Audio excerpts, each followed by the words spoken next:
So what's up? Dito tayo sa Domol Place. Ganito yung itsura ng Domol Place pag gabi. Ganda no?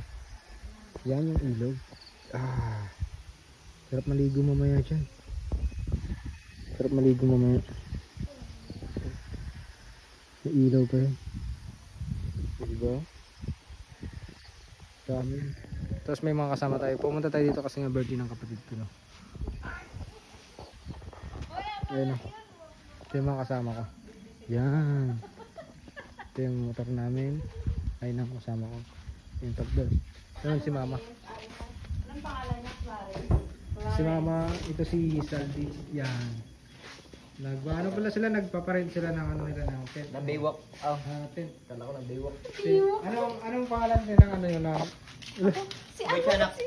Ha? Boy Chanak. Boy siya no? Boy Chanak. Joke lang. Sa ano kami sa mga travel and tours yan. Alright. Sa mga gusto dyan magpabuksan sa ilan natin. Magpabook na para makapunta na ng isla. Oo. Gaganda ng tent nila pare. Digit 150%. Ito yung tent nila. Apat na piraso yung isa hindi pa na ano, bubuklat. Ito yung isa, ito yung orange, ito yung blue. Yung black andun.